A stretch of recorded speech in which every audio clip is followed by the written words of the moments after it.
So, all right. Welcome everyone to the second edition of Literature Across Borders, possibly the only transnational exchange for young people's literature anywhere in the world. I'm Meghaa, and I'm the co-founder of this exchange along with Dr. Alexia Casal. Alexia is the course leader of the MA Writing for Young People program at University, where this exchange was set up. And I've been working in children's publishing in India for about 15 years now, and I'm particularly interested in children's books on history and environment. Our partners for this exchange in India are the Green Literature Festival and Ashoka University. At the heart of Literature Across Borders is the idea of pairing thematically related books written for young people by authors in the UK and in India. These texts are then read by students in both these countries to understand how authors in different cultural contexts are approaching similar themes. I am delighted to have the first set of students in season 2 of Literature Across Borders, John and Annette. They have read the first pair of books, Sam Stewart's Fireblood and Ami Majmudar's The Torchbearers. A quick introduction to both our student speakers. John is a first-year student of the MA English program at Ashoka University, whose interests include education policy and neurodivergence in children's literature. Annette is a second-year part-time master's student at Bath Spa, and she lives in Bath with her husband, her children, 2 cats, and an over-enthusiastic dog. So thank you for joining us, John and Annette. And I am going to launch right into my questions. The first question is, was this the first time you were reading a contemporary author from another part of the world writing for young people? And what was your sort of first impression of the books that you got to read? Annette, if I can start with you. Great. Yeah, thanks, Meghaa. So yes, I think this was the first time I've read a book by an Indian author at middle grade level, and I absolutely loved it. I really enjoyed the world building. I thought it was incredibly well written, and I have been to India before, and what I loved about it was that it brought the Hindu gods to life for me. It really put an entirely different slant on my understanding of the Hindu gods, and I absolutely lapped it up and wanted it to carry on. So I really enjoyed it as a book. I really enjoyed it as my sort of first foray into Indian middle grade literature, and it was a fantastic choice to spark an interest in reading more. So yes, I really, really loved it. Thank you, Annette. John?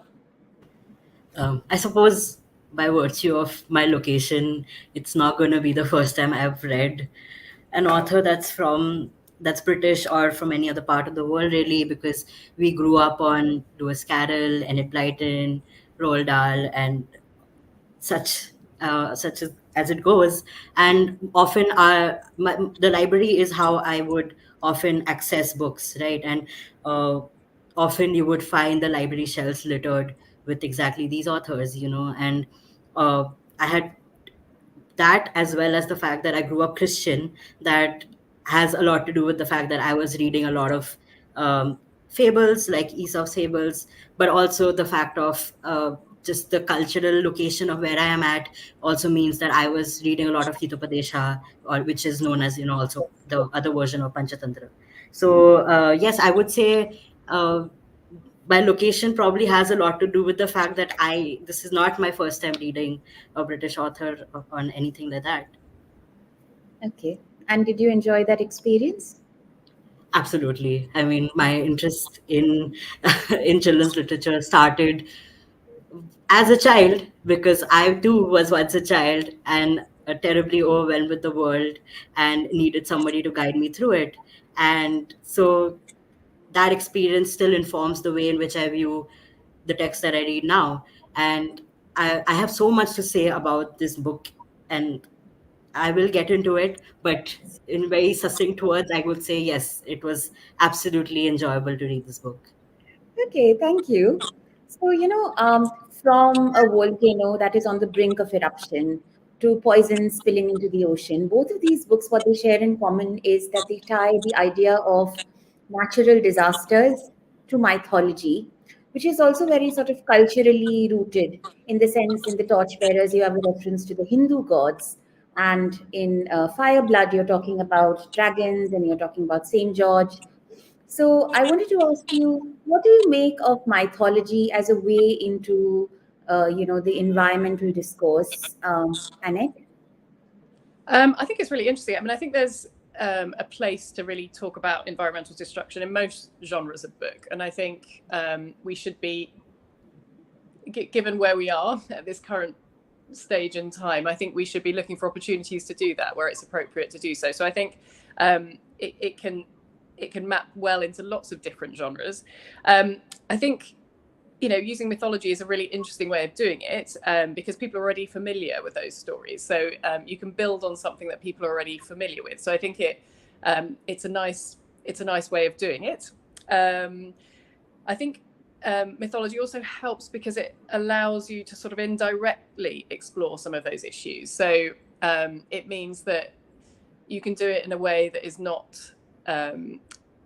talking in terms of people's real lives, which can be quite scary for young children in terms of ensuring that children are both taught about the environment and the issues that we face, but not in a way that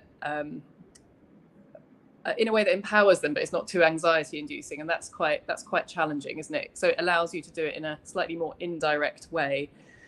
And I think obviously the gods and the saints often have an already natural link to the natural world or to the environment, and so there's a lot that you can already build on in terms of using them as a tool to highlight some of the issues that face us today. And in the Torchbearers, I mean, I really love the role of, and forgive me if I say it wrong, is it Bhumi? Yes. If I said that right, I hope so. Yes.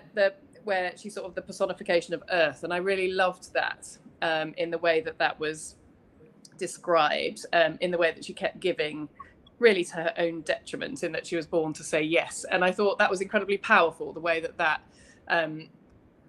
captured how we sort of relate to the earth and expect it to sort of keep giving.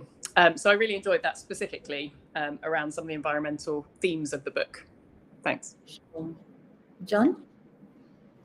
I think this was something that had come up during the author sessions, and one of the things that really stuck with me was how Stewart basically said that there's such a big lack of books that are written from the perspective of a 9-year-old, and I think a lot of what I will say really just connects to that standpoint that she's chosen in terms of how she's written the story. So even when we're thinking about the mythological elements to what she's, and it's littered with it, right? Like she has talked about, there's a character called Patrick. Then we have, of course, St. George, and her own twist to the narrative being that St. George is not someone who slashes demons. That's not the version that this novel is going with, but rather a protector of dragons. And there's an entire lore behind that. And there are so many different ways in which legends come up. It's also, there's a nice shout out to the Arthurian legends that Arthur shows up. And I think one of the instances that I would want to hold on to when I'm answering your question here, Megha, is how she portrays the griffin. There's a gray griffin, and how that interaction plays out, largely because of the way in which, in that situation, Finn, one of the siblings in the story, the interaction that happens with Griffin in that moment actually is not how it's awe-inducing. It's quite literally that he was about to plummet down and he's saved by Griffin. But also, Griffin ends up being very moody. He gets angry basically on one of the other children, Charlie, and he ends up actually really hurting him, because of which Finn and Tula have to work together to actually heal him back, Charlie back. And Griffin has to say, I'm sorry for that. And I think that element of bringing in this sort of larger than life creature that quite literally is talked about as the mythics. He's part of this order of the mythics in the novel, but largely a character like that is wallowing. He's basically wallowing in his misery, and he's not looking out and not playing his role in the culture of Portaldor. He's just wallowing in his misery. But having that interaction with the children, this very like humble accepting that, I'm sorry, I really acted out there, I think really changes the ways in which mythology and children interact with each other, where it's not this sort of top down approach of this happened eons ago, 2000 years ago, 4000 years ago, and now you need to figure out as this 9-year-old how you're going to find your entry point into this narrative. But rather to have this character of a griffin that has all of this baggage that comes with it, this cultural baggage of how we understand this character, but have a very human, I would say, more of a it's the griffin also, it's also the responsibility of the griffin to be on its feet, metaphorically, and respond to the children as they come to the griffin, rather than with all of his animosity.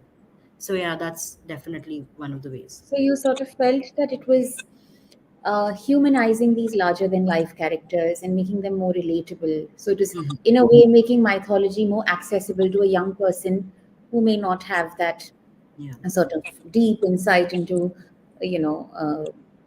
mythology. Okay, that's interesting. The other thing is, um, both of these books, they have a strong reference to parents and family ties, Mhm. and directly or indirectly, um, these children are being influenced by their parents. So, I wanted to ask you a little bit about what role do you think parents have in, um, making this generation that is growing up in an increasingly warming planet more resilient to the environmental havoc that is maybe sort of seeing and experiencing around them. I know you'd have probably very different entry points into this, because I know, Annette, you've spoken about your children. And of course, John, you're very young, but it'd be nice to get those sort of entry points into this conversation. Annette, we'll start with you. Yeah. I mean, it's interesting, isn't it? As you say, both of the books really talk about, parents and the parents' role and the family ties, both between the children and their parents and the children and their siblings. And I think there are elements in both where the father is trying to protect or shield their children from the threat of the world around them. But they're both also teaching them the skills that they need to survive in that new and different world. And I think that's sort of the role that you sort of try to play as a parent, where you want to you don't want these things to be happening for your children, but you're trying to, in an appropriate way, educate them and support them and empower them, rather than making them fearful. So I think it's an interesting. I think they've done that. I've done that well. I think there's also something around that narrative around children and people generally having to work together. I think both of them have that very clear message that individually none of the children can solve the problem, but when they combine their forces, these, in their cases, powers, together, they can have a much greater effect. And I think some of the difficulty that we face around environmental challenges is that they are so huge that as an individual they can feel very difficult, but the collective power is much greater than the sum of its parts. And so I think that's quite an interesting message that they weave. So yeah, I thought they were both interestingly similar stories in that respect, in that these children had been separated from their parents in different ways, and then brought back together to solve and to meet the challenges that have been thrown against them by either the natural disaster or the sort of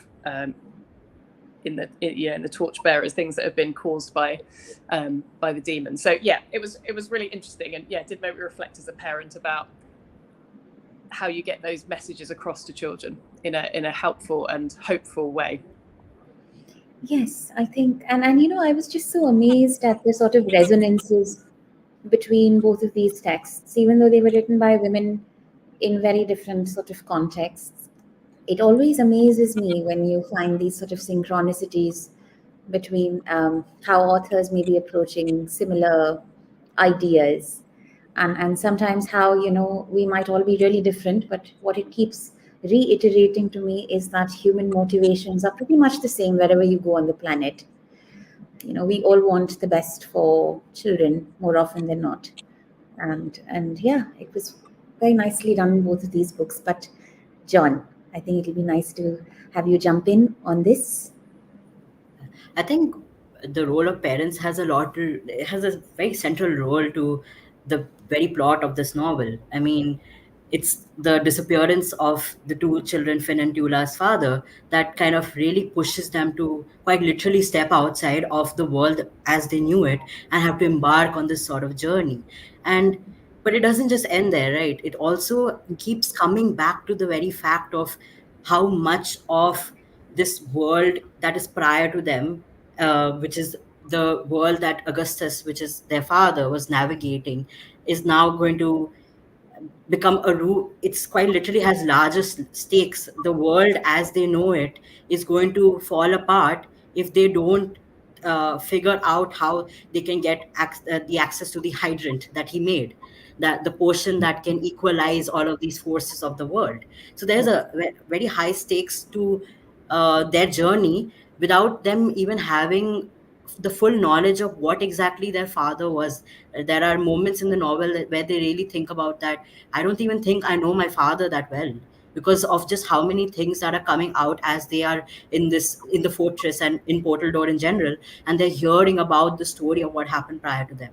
Because it's not just that this information was withheld from them, but it's also quite literally they had a very tragic incident, which was the battle that not only scarred the very island which they go through. It's blasted the island, is how it's said, and therefore there is all these uprooted, sort of scorched land. There's all this burnt grass, but it's also deeply impacted their psyche, because of which, now Finn has this sort of hunch on his back, and Tula is traumatized to the point where she can't even speak, even though they descend. This is constantly repeated in the novel, that they descend from a father who belongs to these four factions, all four factions. So does their mother, and she has the most powerful voice, singing voice. And that these two elements that give their parents strength become great impediments to their own children is has everything to do with how the story unfolds. So there is even one point which I would like to reference here, which is the stone.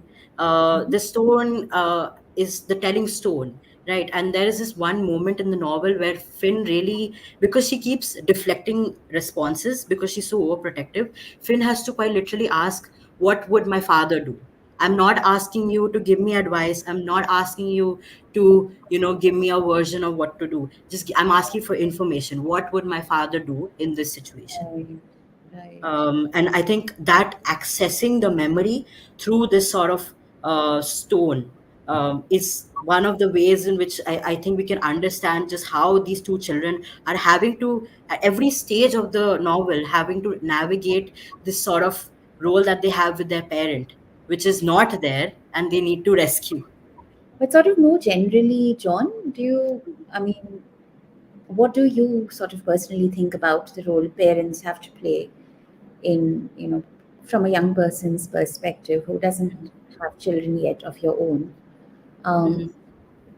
What do you think of this role that parents have to play in making more resilient, in it, making children more resilient to this sort of environmental devastation and all the other things that they have to face up to in today's world?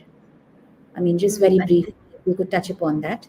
Yeah, I think it really just comes down to don't protect to the point of removing the world as it is. Sometimes it's not about giving the facts of the matter. It's not about saying the world is ending, the carbon emissions at an all-time high. It's not. No, you don't approach a child like that. Nobody's asking you to shatter hope from the child as a parent, but really it's about that.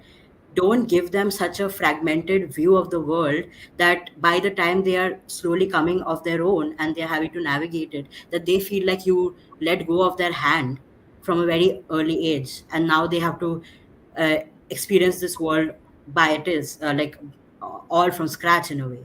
I think that's one of the biggest conversations that we're having with response to climate change even right now, which is that it's all around us, we know it, and really the and our children are going to be inheriting this world from us, right? This is the world they're going to be entering. So I think that occlusion of the world and for the sake of protection is something to be wary of uh, in this relation. I see. Okay, interesting. Do you think young people in your part of the world would be able to relate to these stories, Annette? Annette, you're on mute.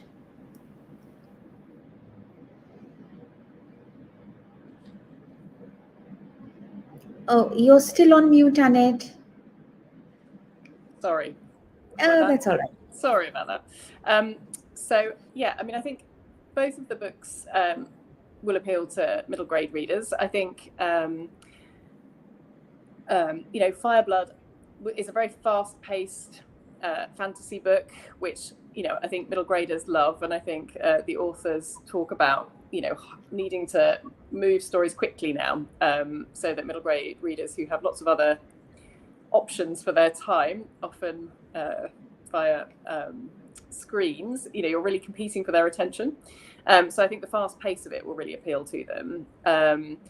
I particularly like I really like the world building, and I can see that there's lots of different elements to this, which I feel like she's sort of only just started to explore, and there's lots more that can come from them. The idea of the houses, the mythical creatures, the legend, and the powers. And I particularly liked in Fireblood the tattoo series, where when they were gifted a power by a being as they came in contact with them. I really liked that idea, and I thought that's really interesting that you'd have them kind of lined up on your shoulder, these different powers. So I really like that, and I think there's so much scope of things that you could do with that going forwards. I think with the Torchbearers, I really would encourage children in the UK to read it. I think it felt quite different to other books on the market here. And there may be other books out there, but I've not read many other books which have such an accessible and fun take on a religion.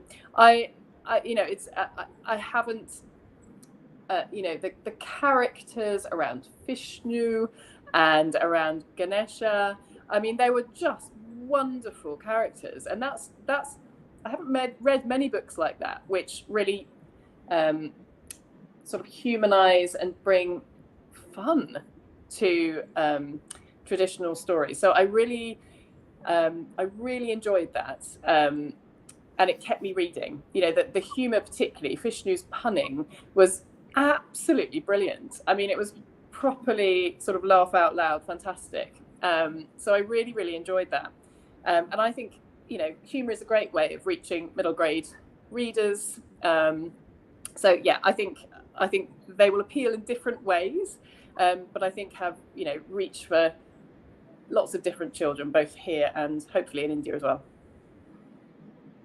Thank you. John?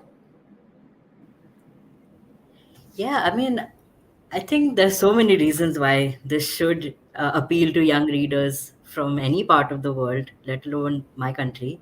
Because, like I said, I think just the honesty with which Sam Stewart has approached this book, with saying that I didn't try to write this with the perception of I'm going to write it for all the middle graders, but really to locate her own voice as a 9-year-old herself, and to write it from that. There's that level of transparency even comes in with the structure of the book as well. And it's quite modern. Like even the setting of it feels very, very modern. There are certain clothing choices that feel extremely modern, and it wouldn't feel dated, to say the least. Even some of the language use seems little bit colloquial, and I would say in those ways it has a lot of appeal. And I also think just the interactions between the children are so fun. Even their interactions as they're going through this wonderful journey. Fantasy in and of itself appeals to children for so many different reasons that one cannot just list in 1 minute. But I think this book in and of itself has a great example of how do you make sure that you really don't treat mythology and all these creatures from the past as this larger than life sort of awe-inspiring creatures, but as also playful people you can directly interact with, creatures that you interact with and that you can sort of play around with, so that you can get puzzles and clues to the future. So yes, I would say there's many reasons for why this book would appeal to young readers.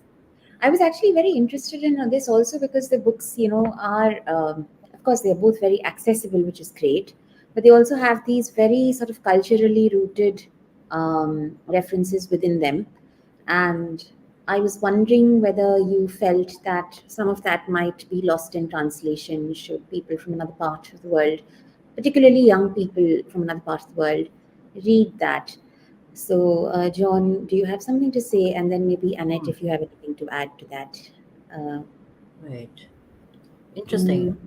I suppose there is a sort of tacit worry about that, which Stewart has already responded to in the book itself, which is by incorporating so many different versions of storytelling.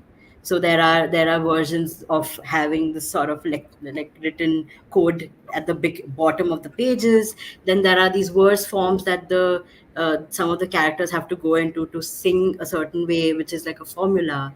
Then there are these other moments of other languages being used. I mean, quite literally, even the way in which Tula navigates the world is not just by the virtue of her using sign language, but it's also so it pays so much attention to her demeanor, her entire body, to perform a sort of communicative landscape. So I think just by the incorporation of so many different ways in which one can use language, I think okay. answers and response to the problems that can come with translation to So, would different I be locations. right to, sorry, would I be right to assume then that in this case, the sort of cultural references are great, but the way it is written, even if one doesn't have that sort of grounding in those sort of cultural contexts, it's still very accessible and very enjoyable. Um, Annette, Yeah, I I was think also that's. I would agree. I mean, I think what child wouldn't love a fish to land in their hands that starts growing wherever you're from. I mean, I think it's fantastic. And then if that fish is funny, I mean, that sort of transcends borders for me. I think it was really great. And I think what it did, I mean, I think the book brought in lots of different gods later. And what I found myself doing was then looking up all the pictures online to just sort of relate the description. And actually, I think it's a really interesting way, therefore, of children starting to understand and explore, different religions in a very accessible way that, as I said, I hadn't seen before. So I think it's both stands on its own as a story in itself because of the wit and humor and sort of humanity in both the children and the gods, but also, it leads you to really start to explore and think about it differently. So I think there's multiple layers that actually I thought were really accessible, and you could just read it as a story and it would stand on its own. But if you want to be taken off and think about, so let's have a look for that picture of Ganesha and what he looks like with his elephant head, then fantastic. And those are pictures that I was familiar with that were brought to new life for me by the book. So, it made me want to go to India all over again. That's lovely. So I think that's another very interesting sort of take on this idea of culturally rooted texts. Sometimes there's this worry that will they resonate with readers from a very different culture that might not have a grounding in some of the examples I cited. But I think good writing is universally, enjoyable. But also, I think it's a good way into learning about another culture without feeling overwhelmed by that experience. That's really great. Thank you so much for those inputs. I was also wondering whether you think these sort of books then kind of subscribe to the commonly held notion of environmental literature and how they might contribute to our understanding of the Anthropocene. John, I'm going to come back to you to answer that one first. Yes. Yeah, I think it does, but it also, by virtue of how it functions as the novel, it also reimagines and sort of speaks for itself in how it's responding to the concerns, I would say, of environmental literature. Because you have these two children who are navigating the world and quite literally are responsible for making sure that it doesn't end.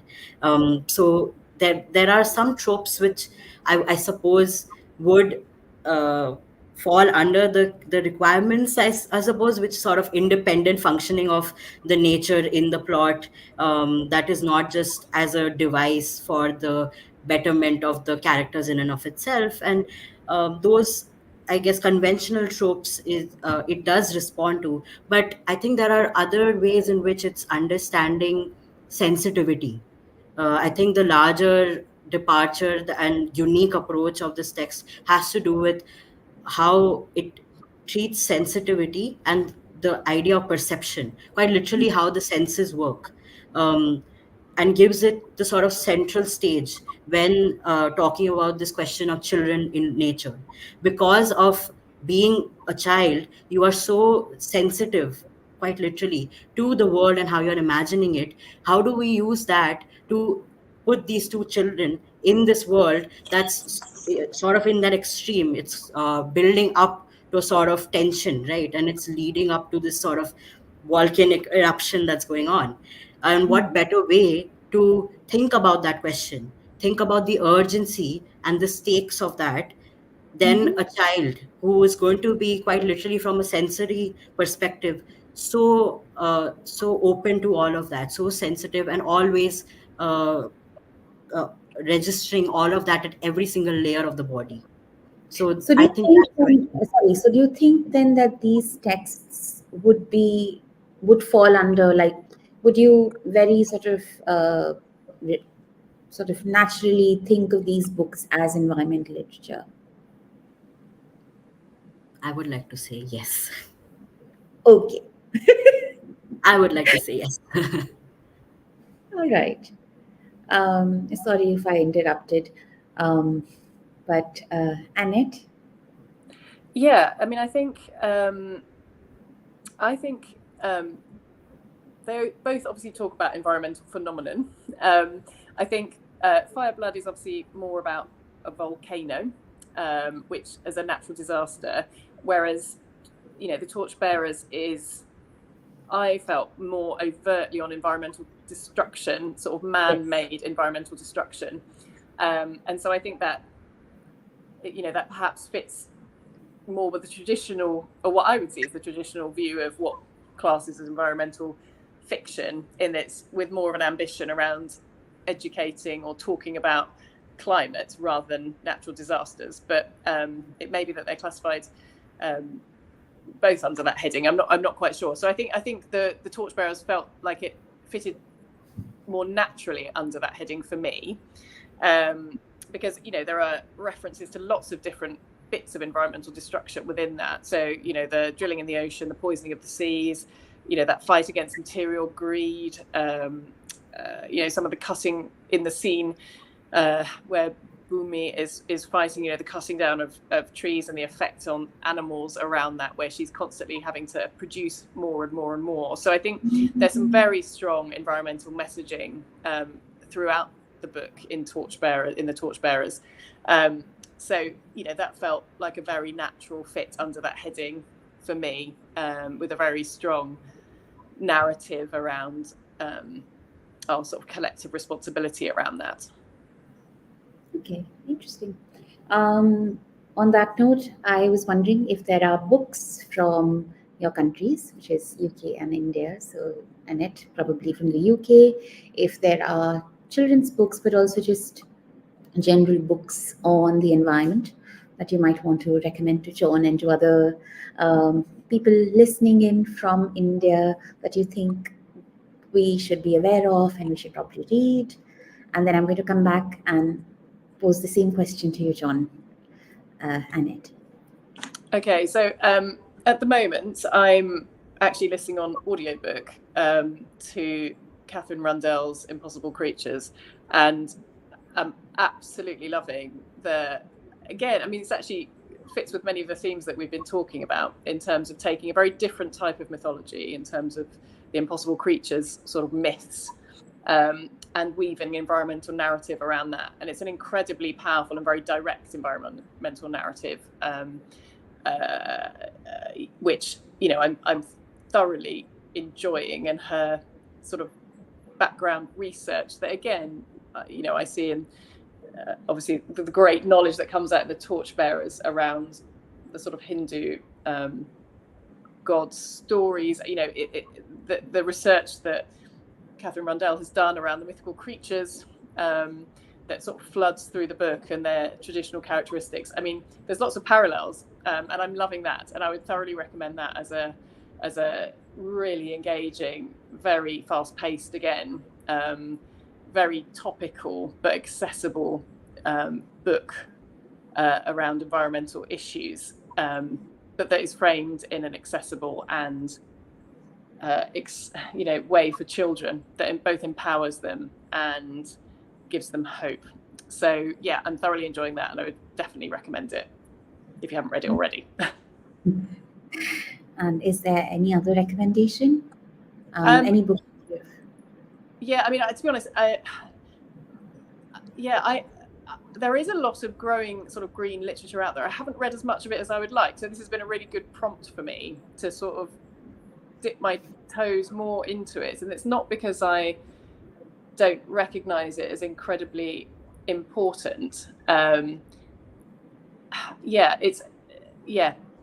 think it's quite a hard thing, and actually I've tried to do it myself. It's a very hard thing, I think, to write well, to get that balance right. And yeah, I think is there a general book maybe? Sorry to interrupt, but is there a book that's not related to the environment, but which you would still heartily recommend to other people to read? In middle grade, or in just generally? Right. So not about the environment. I've been exploring lots of different genres of book. I mean, actually, another environmental book that I did read last year, which I really loved, was The Last Bear by Hannah Gold. Oh, yes. And I really enjoyed that. That's for it felt like it was for a slightly younger readership, perhaps, in terms of middle grade audience. But again, very different, but I really enjoyed that. And I enjoyed the sort of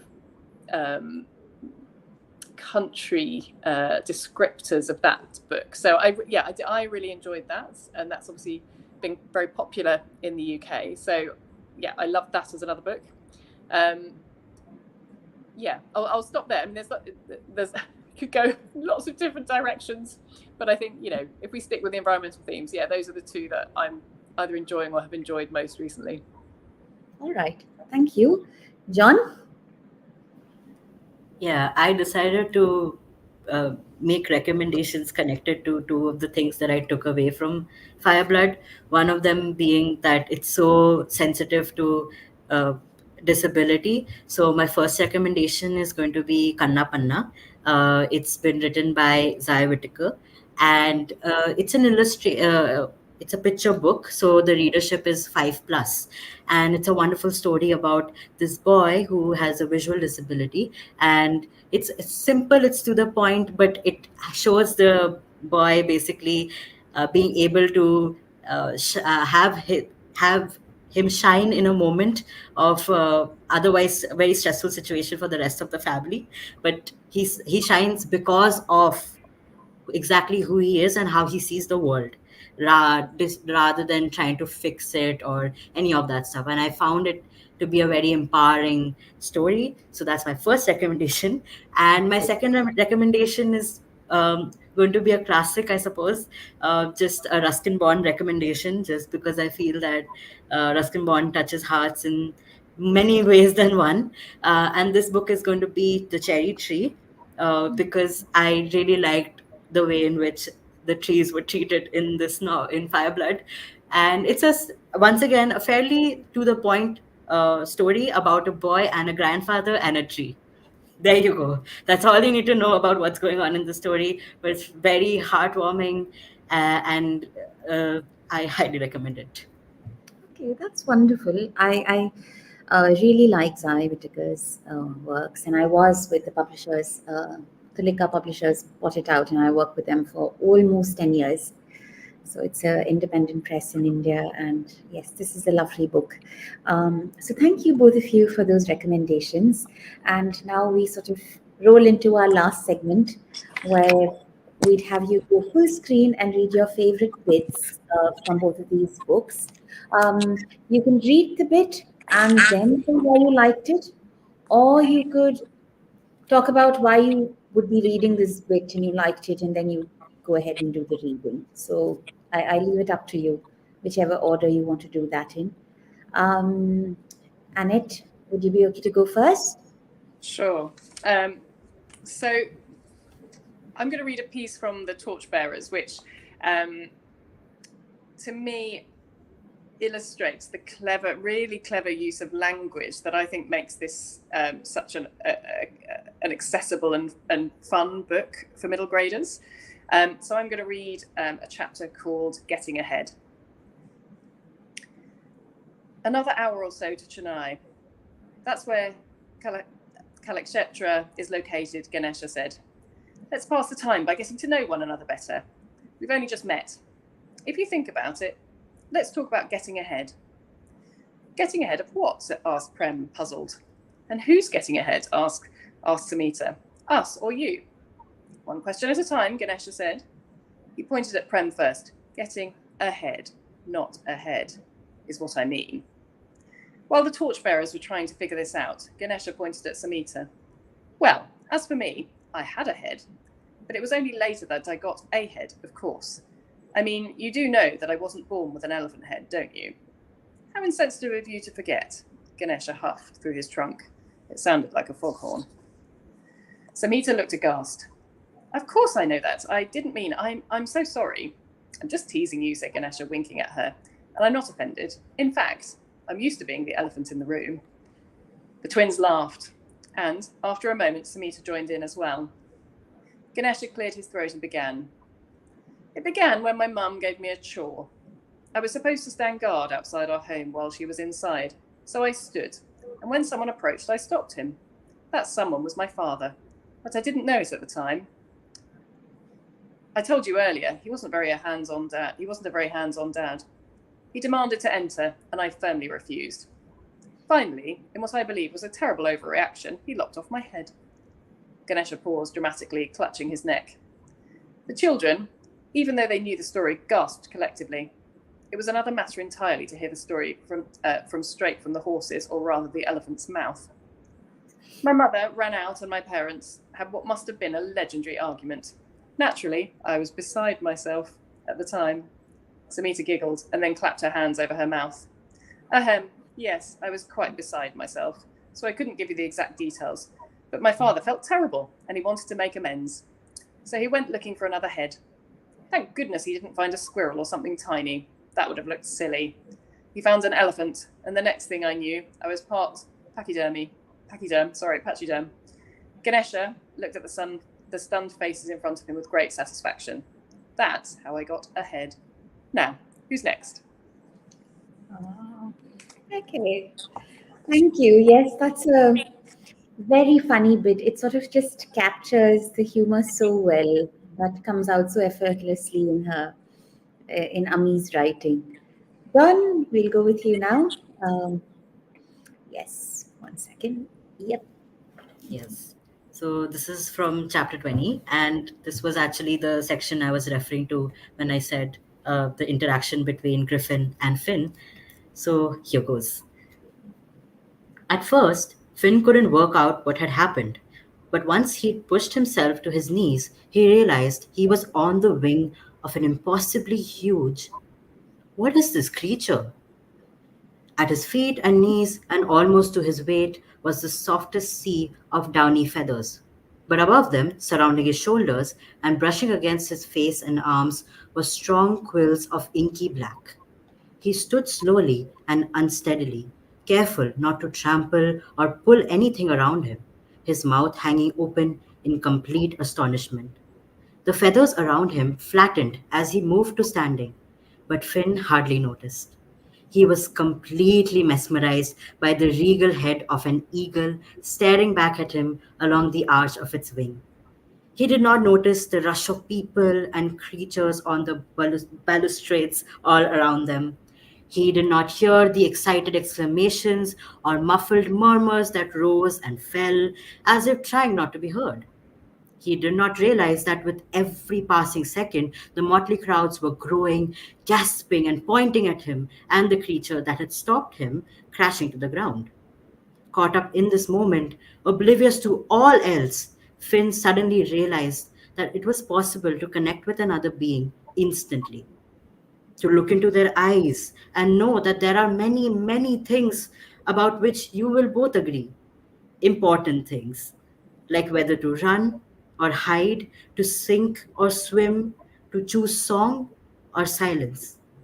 And when those eyes are the size of your own head, well, staring into the bright, glowing orbs of this creature's owl like irises, Finn knew that if nothing went disastrously wrong, if nothing interfered, if he were true to himself and to those around him, this mythical beast would be important to him, vital in some way. And then the world around him began to intrude. That's it. Thank you so much. That was very nicely chosen, and I really enjoyed listening to the favorite bits from both of you because I really enjoyed these novels. I think this was the first where, and it just came so instinctively after I read Sam's book. I'd already read Ami's book, and then I read Sam's, and I was like, these fit together. Like, so I'm so glad that you enjoyed reading it. Thank you so much for reading these books and for so thoughtfully sharing your, ideas about these books, how they made you feel, and all of the other interesting insights you had reading them. And thank you for participating in the second edition of Literature Across Borders. Uh, we're at the end of the dialogue. And yes, this should be up and ready to be viewed by the world shortly. Thanks. And it's been great it's been great to be part of it. Can I just apologize if I said any of the pronunciations not in the way they should have been? Forgive me for that. So yeah.